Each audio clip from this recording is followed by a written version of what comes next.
ഫെബ്രുവരി 16 Dada Saheb Phalke ചരമദിനം. Indian സിനിമയുടെ പിതാവും Indian സിനിമയെ ലോകത്തിന് മുന്നിലെത്തിക്കുന്നതിൽ വലിയ സംഭാവനകൾ ചെയ്ത വ്യക്തിയുമായ ദാദാ സാഹേബ് ഫാൽക്കെ 1944 ഫെബ്രുവരി 16 അന്തരിച്ചു.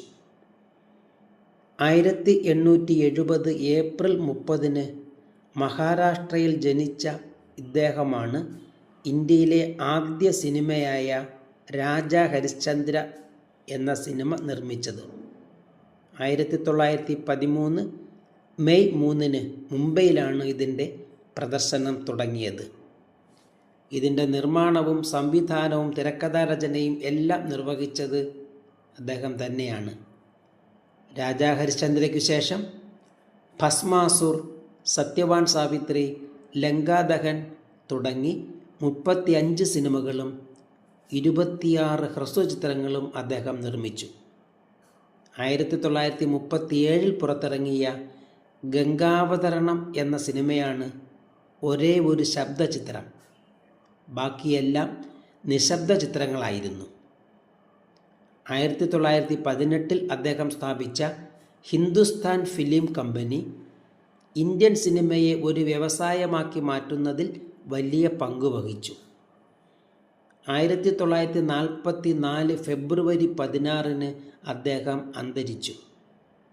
അദ്ദേഹത്തോടുള്ള ആദരസൂചകമായി ഭാരത സർക്കാർ 1969 ഇന്ത്യൻ സിനിമാ രംഗത്ത് നൽകുന്ന ഏറ്റവും വലിയ പുരസ്കാരമായി ദാദാ സാഹേബ് ഫാൽക്കെ അവാർഡ് ഏർപ്പെടുത്തി. 1969 ആദ്യ പുരസ്കാര ജേതാവ് ദേവിക റാണിയാണ്. ഈ പുരസ്കാരം നേടുന്ന ആദ്യ മലയാളി അടൂർ ഗോപാലകൃഷ്ണൻ ആണ്. 2004 അദ്ദേഹത്തിന് ഈ അവാർഡ് ലഭിച്ചത്.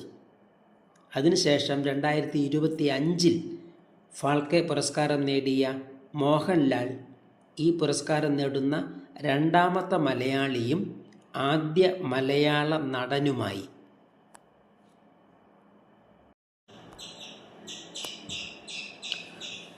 ക്യോട്ടോ പ്രോട്ടോക്കോൾ നിലവിൽ വന്ന ദിനം.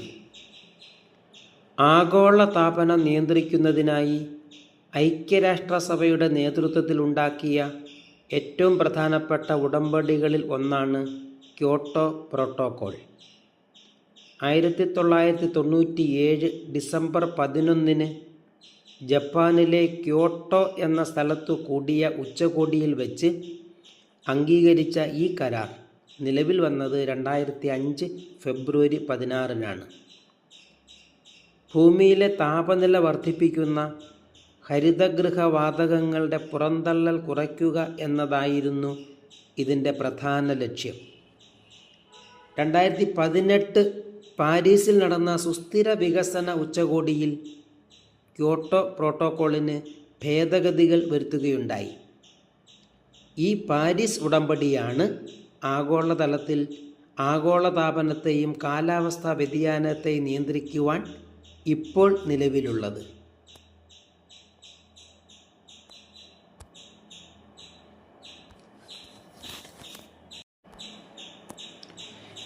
ഞരളത്ത് രാമപൊതുവാൾ ജന്മദിനം. കേരളത്തിൻ്റെ തനത് കലാരൂപമായ സോപാന സംഗീതത്തെ ജനകീയമാക്കുന്നതിൽ നിർണായക പങ്കുവഹിച്ച സോപാന സംഗീതത്തിൻ്റെ കുലപതിയായി അറിയപ്പെടുന്ന ഞരളത്ത് രാമപൊതുവാൾ 1916 ഫെബ്രുവരി 16 പാലക്കാട് ജില്ലയിലെ അലനല്ലൂരിനടുത്ത് ഞരളത്ത് ഗ്രാമത്തിൽ ജനിച്ചു. ക്ഷേത്ര മതിൽക്കെട്ടിനുള്ളിൽ മാത്രം ഒതുങ്ങി നിന്ന സോപാന സംഗീതത്തെ സാധാരണക്കാരിലേക്ക് എത്തിച്ചു എന്നതാണ് അദ്ദേഹത്തിൻ്റെ ഏറ്റവും വലിയ സവിശേഷത. കേരള സംഗീത നാടക അക്കാദമി അവാർഡും കേന്ദ്ര സംഗീത നാടക അക്കാദമി അവാർഡും ഉൾപ്പെടെ നിരവധി അവാർഡുകൾ നേടിയ അദ്ദേഹം അമ്മ അറിയാൻ തുടങ്ങിയ ഏതാനും സിനിമകളിലും അഭിനയിച്ചു. സോപാനം എന്ന പേരിൽ പ്രസിദ്ധീകരിച്ച ആത്മകഥയും ഏറെ ശ്രദ്ധേയമായി. 1996 ആഗസ്റ്റ് 13 അദ്ദേഹം അന്തരിച്ചു.